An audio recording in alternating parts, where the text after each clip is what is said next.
వి news Telangana news కి స్వాగతం. బులెటిన్లో ముందుగా హెడ్లైన్స్ చూద్దాం. వైఎస్ఆర్సీపీ నాయకులు ప్రెస్ మీట్.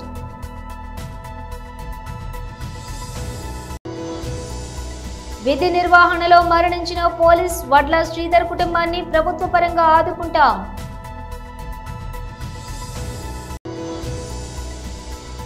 నారాయణఖేడ్లో 795 డబుల్ బెడ్రూమ్ ఇంట్లను శుక్రవారం ఎమ్మెల్యే సంజీవ్ రెడ్డి పరిశీలించారు. Pakistan cyber attack. వాట్సాప్ కు ఈ మెసేజ్లు వస్తే ఓపెన్ చేయకండి. ఇక డీటెయిల్స్ చూస్తే వైఎస్ఆర్సీపీ నాయకులు ప్రెస్ మీట్ నిర్వహించారు. ఒకవైపున బార్డర్లో చాలా ఉద్రిక్తమైన పరిస్థితులు ఉన్నాయి. పాకిస్తాన్కి మనకి మధ్యన యుద్ధమే జరుగుతున్నటువంటి తరుణంలో మరి ఈ కక్ష సాధింపులకు మాత్రం అంతం లేని విధంగా ఏముంటుంది నాకు అర్థం కాదా. ఈ తెలుగుదేశం పార్టీ ఆఫీసు మీద జరిగినటువంటి దాడి కేసుని వైఎస్ఆర్ కాంగ్రెస్ పార్టీ అధికారంలో ఉన్నప్పుడే కేసు రిజిస్టర్ చేయడం జరిగింది. కానీ దానిలో ఏదో చేసేస్తున్నాము అనేటువంటి ఉద్దేశంతో కేవలం చంద్రబాబు నాయుడు గారిని లోకేష్ని సంతృప్తిపరచడం కోసం సజ్జల రామకృష్ణారెడ్డి గారిని కూడా సిఐడి ఆఫీసుకు పిలిపించి విచారణ చేశాము అనేటువంటి మెహర్బానీ కోసం ఇలాంటి కార్యక్రమాలు జరుగుతూ ఉన్నాయి. ఇది చాలా దురదృష్టకరమని మనవి చేస్తున్నాం. తెలుగుదేశం పార్టీ అధికారంలోకి వచ్చిన దగ్గర నుంచి అభివృద్ధి లేదు, సంక్షేమం లేదు. మాటల్లో మాత్రం కోటలు దాటేటటువంటి అభివృద్ధి, అమరావతి గురించి అభివృద్ధి, పోలవరం గురించి అభివృద్ధి మాటల్లో మాత్రమే కనిపిస్తున్నది. కక్ష సాధింపులు బహుశా భారతదేశానికి స్వాతంత్రం వచ్చిన తరువాత ఇంత పెద్ద ఎత్తున ఏ రాష్ట్రంలోనూ జరగనటువంటి అరెస్టులు, కేసులు పెట్టి నిర్బంధించేటటువంటి కార్యక్రమం చేస్తున్నారు. నిన్న చాలా ఆశ్చర్యకరమైన అంశం ఏంటంటే ధనుంజయ రెడ్డి గారని సాక్షి ఎడిటర్ ఉన్నారు. ఆయన కేఎన్ఆర్ మా పార్టీలో జగన్మోహన్ రెడ్డి గారికి సన్నిహితంగా ఉండే సెక్రటరీ, మనోహర్ అనేటువంటి మా దగ్గర పనిచేసేటటువంటి జగన్మోహన్ రెడ్డి గారి ఆఫీసులో పనిచేసినటువంటి వ్యక్తి వీళ్ళింటికి వెళ్ళి సోదాలు చేశారు. దేనికో తెలుసా? ధనుంజయ రెడ్డి గారు, కృష్ణమోహన్ రెడ్డి గారు అక్కడ దాక్కున్నారేమోనని. ఏం నాకు అర్థం కాల, పిచ్చెక్కిందే పోలీసులకు. నాకు ఏదో ఒక విధంగా అల్లరి చెయ్యాలి, ఏదో ఒక విధంగా అపాస్పాలు చెయ్యాలనేటువంటి కుట్రలో భాగంగా పోలీసులను ఆడిస్తున్నారు. పోలీసులు ఆడుతున్నారు, చిన్నపిల్లల ఆటలాగా ఆడుతున్నారు. పోలీసులు మాట్లాడితే ఎంక్వైరీకి పిలవటం, కేసులు ఎవరన్నా అరెస్ట్ చేయగానే అరెస్టుకు బెయిల్ రాకుండా ఉండేందుకు పోలీస్ కస్టడీకి పిటిషన్ పెట్టడం, ఆ పోలీస్ కస్టడీ కోసం 2 రోజులు 3 రోజులు తీసుకోవటం, ఏమీ లేకుండా పిచ్చి ప్రశ్నలు అడగటం, పంపించడం, ఇదంతా ప్లేయింగ్. ఒక రకమైన వికృతమైన ఆట లోకేష్ గారి నాయకత్వంలో జరుగుతుందనేది అందరికీ తెలిసినటువంటి సత్యం. ఇవాళ నిజంగానే మాకు ఇంత బాధలు కూడా, ఇంతమందిని అరెస్ట్ చేస్తున్నా కూడా మాకు ఒక రకమైనటువంటి ధైర్యం వస్తుంది. సమీకరిస్తున్నారు మమ్మల్ని పోలీసు యంత్రాంగము, చంద్రబాబు నాయుడు గారు, లోకేష్ గారు, మా పార్టీలో ఉన్నటువంటి వ్యక్తులందరినీ సమీకరించేటటువంటి నిద్రపోయే వాళ్ళని కూడా లెగ్గొడుతున్నారు. ఇవాళ గుంటూరుకి మా సజ్జల రామకృష్ణారెడ్డి గారు వస్తుంటే వేలాది మంది తరలి రావాల్సిన పరిస్థితి ఏర్పడింది. అంటే ఏంటి? నిద్రపోతున్న వాళ్ళు కూడా లెగ్గొట్టి, అయ్యా సజ్జల రామకృష్ణారెడ్డి గారిని అనవసరంగా తీసుకొస్తున్నారు పోలీస్ స్టేషన్ సిఐడి ఆఫీస్కి, మీరు వెళ్ళండి అని ఒక పిలుపునిచ్చినట్టుగా. విధి నిర్వహణలో మరణించిన పోలీసు వడ్ల శ్రీధర్ కుటుంబాన్ని ప్రభుత్వ పరంగా ఆదుకుంటామని రాష్ట్ర రవాణా బీసీ సంక్షేమ శాఖ మంత్రి పొన్నం ప్రభాకర్ అన్నారు. పాల్వంచ మండలం కేంద్రానికి చెందినటువంటి గ్రహాండ్స్ కానిస్టేబుల్ వడ్ల శ్రీధర్ అంత్యక్రియలో పాల్గొనడానికి శుక్రవారం పాల్వంచకు వచ్చిన మంత్రి మాట్లాడుతూ విధి నిర్వహణలో ప్రాణాలు కోల్పోయిన వడ్ల శ్రీధర్ కుటుంబానికి అండగా నిలుస్తామని తెలిపారు. చర్చల ద్వారా సమస్యలు పరిష్కరించుకోవాలని, హింసా మార్గాన్ని విడనాడాలని ఆయన అన్నారు. మరణించిన శ్రీధర్ కుటుంబానికి 2.17 కోట్ల రూపాయలను ఆర్థిక సహాయం ప్రభుత్వం నుండి అందజేయబడుతుందని తెలిపారు. తొలుత శ్రీధర్ పార్థివ దేహానికి పూలమాలలు వేసి నివాళులర్పించారు. కుటుంబ సభ్యులను పరామర్శించారు. ప్రభుత్వ అధికార లాంఛనాలతో అంత్యక్రియలను జరుపుతామని తెలిపారు.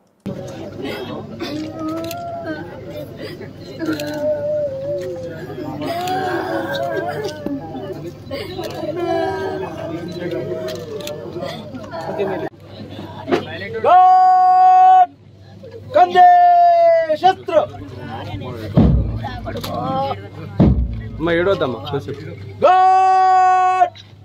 सलामी शस्त्र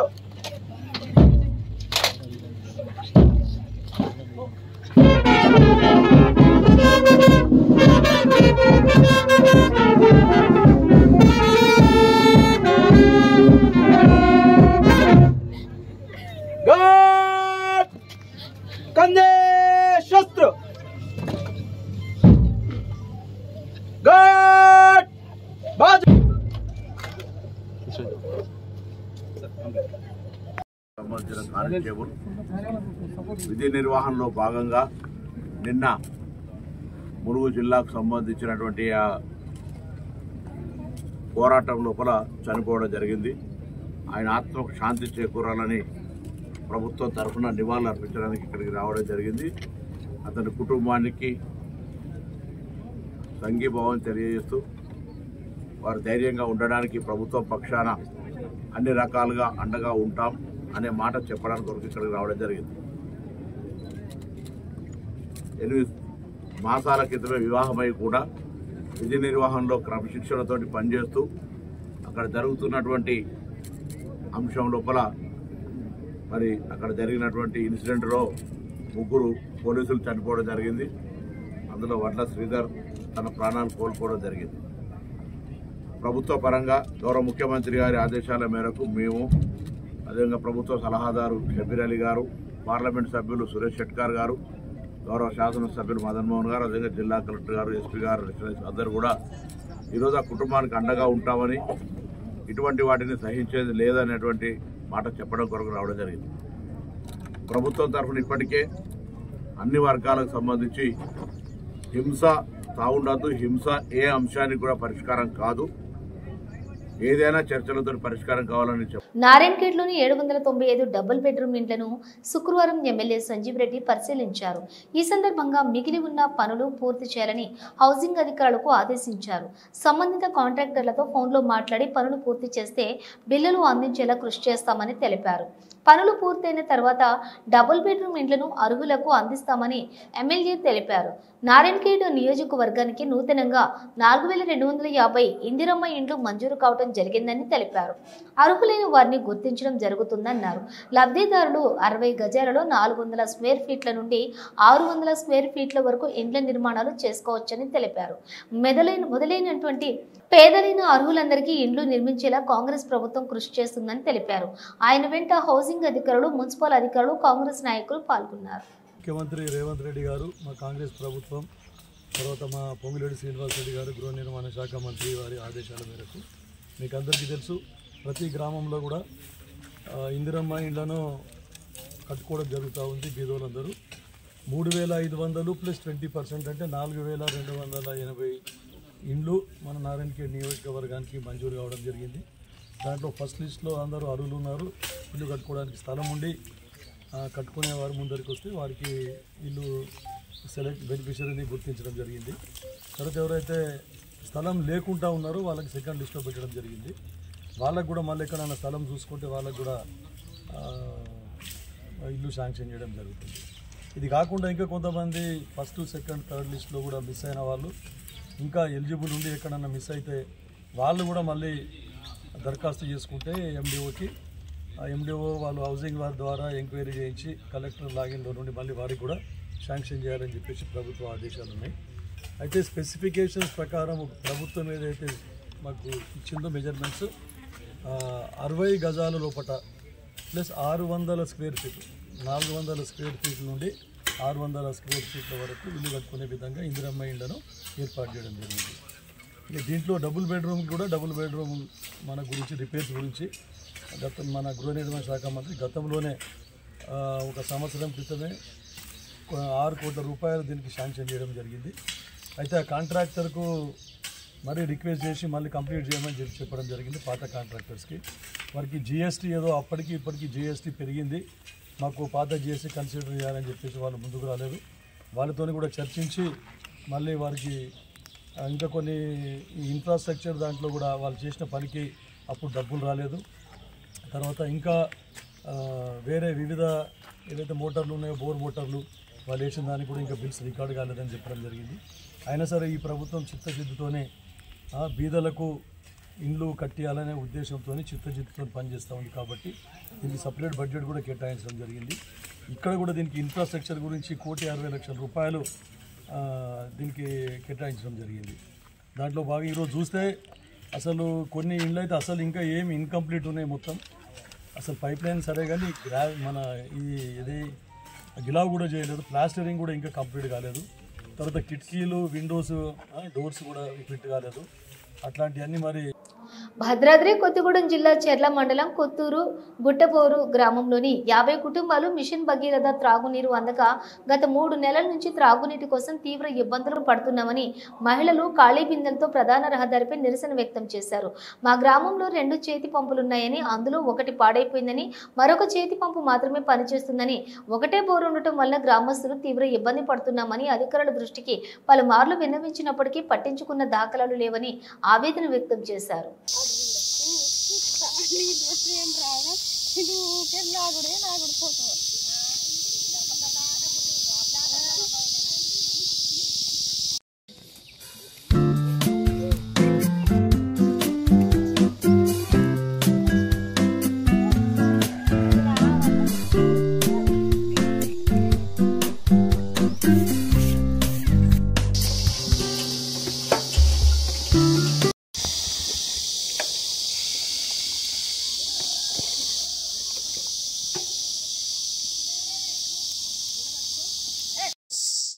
నా పేరు ఆలంతమ్మయ్య, ఉప్పరగూడెం పంచాయతీ గుట్టబోరు.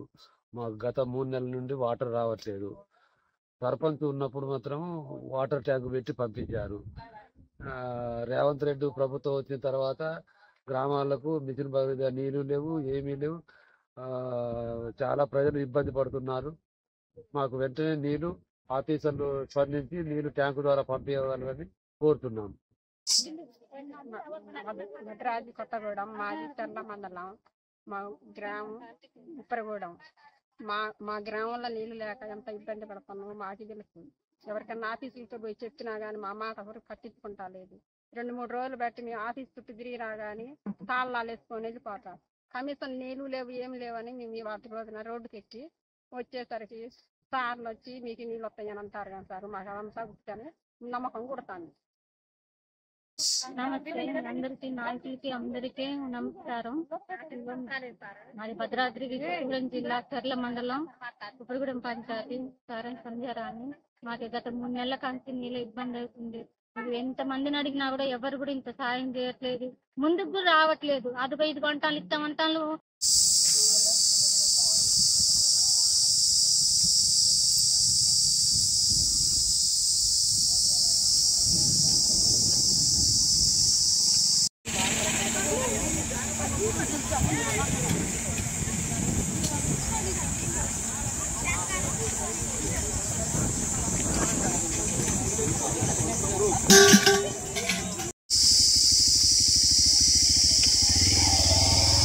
భారతదేశంలో ఇంటర్నెట్ వినియోగదారులను లక్ష్యంగా చేసుకుని పాకిస్తాన్ సైబర్ నేరగాళ్లు మరోసారి అటాక్ చేస్తున్నట్లుగా తెలుస్తోంది.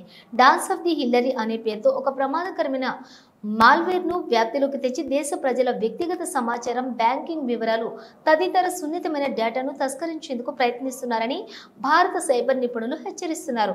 ముఖ్యంగా వాట్సాప్ ద్వారా ఈ వైరస్ను చొప్పించేందుకు ప్రయత్నాలు జరుగుతున్నాయని, ఈ విషయంలో ప్రజలు అప్రమత్తంగా ఉండాలని సైబర్ పోలీస్ విభాగం సూచించింది. పాకిస్తానీ హ్యాకర్లు భారతీయ సోషల్ మీడియా యూజర్లపై ప్రభావం చూపేందుకు వారి నుంచి కీలక సమాచారాన్ని సేకరించేందుకు చాలా కాలంగా ప్రయత్నిస్తున్నారు. ఇందులో భాగంగానే తాజాగా డాన్స్ ఆఫ్ ది హిల్లరీ అనే మాల్వేర్ను ప్రయోగిస్తున్నట్లుగా సమాచారం. గుర్తు తెలియని నంబర్ల నుంచి వచ్చే వాట్సాప్ సందేశాలు, లింకుల ద్వారా ఈ మాల్వేర్ను ఫోన్లలోకి చొప్పించి సమాచారాన్ని దొంగిలించే ప్రమాదం ఉందని నిపుణులు వివరిస్తున్నారు.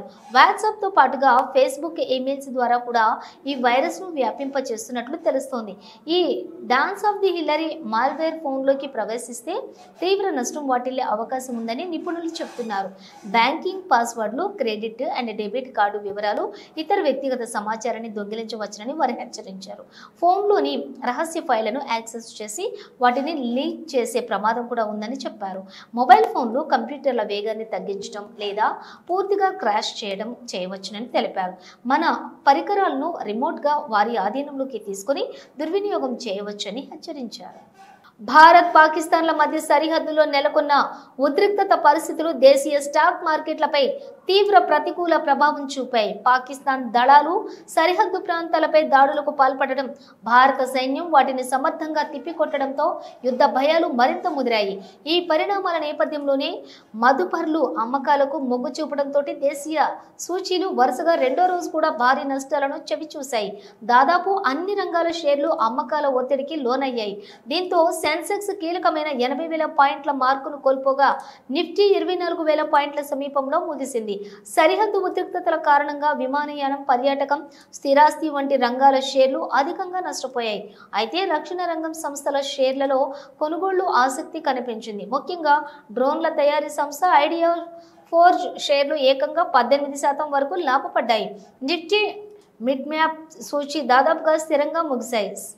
అలాగే స్మార్ట్ ల్యాబ్ సూచి 0.61% నష్టపోయింది. ఉదయం సెన్సెక్స్కు చూసుకుంటే 78,968.34 పాయింట్ల వద్ద నష్టాలతో ప్రారంభమైంది. రోజంతా నష్టాలలోనే కొనసాగిన సూచి ఇంట్రాడేటాలోని 78,968.34 పాయింట్ల కనిష్ట స్థాయిని తాకింది. చివరికి 880.34 పాయింట్ల నష్టంతో 79,454.47 వద్ద స్థిరపడింది. నిఫ్టీ కూడా 265 పాయింట్లు నష్టపోయి 24,008 వద్ద ముగిసింది. డాలర్తో రూపాయి మారకం విలువ 17 పైసలు బలపడి 85.41 వద్ద నిలిచింది. సెన్సెక్స్ 30 సూచీలో ICICI bank, power grid corporation, UltraTech cement, Bajaj finance, HDFC bank షేర్లు ప్రధానంగా నష్టపోయిన వాటిలో ఉన్నాయి. Titan, Tata motors, LNT, SBI, Asian paints షేర్లు లాభాలతో ముగిశాయి.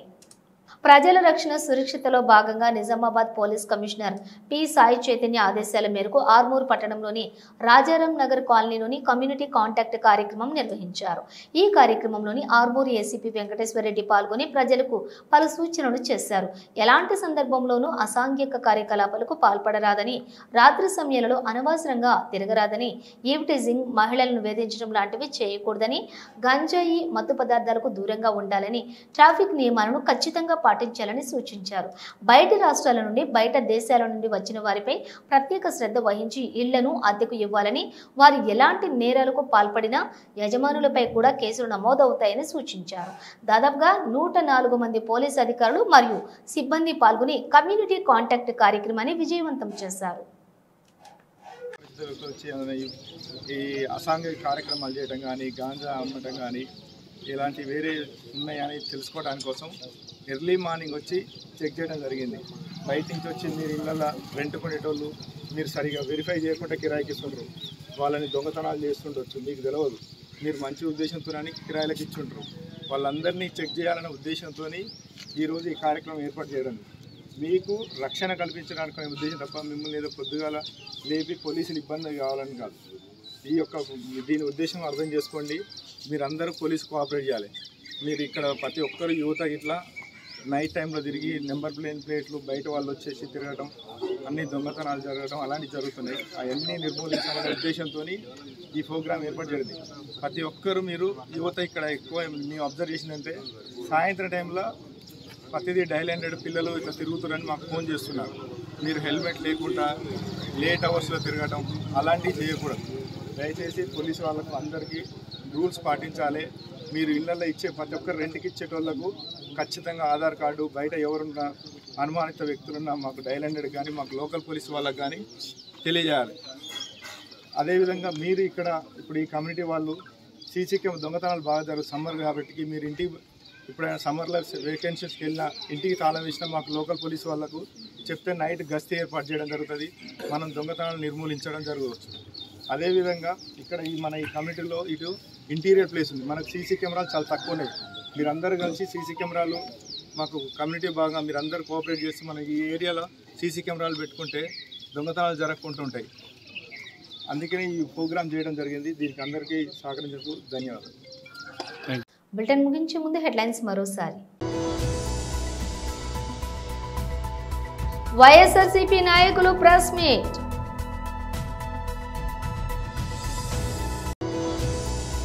విధి నిర్వహణలో మరణించిన పోలీస్ వడ్ల శ్రీధర్ కుటుంబాన్ని ప్రభుత్వ పరంగా ఆదుకుంటాం.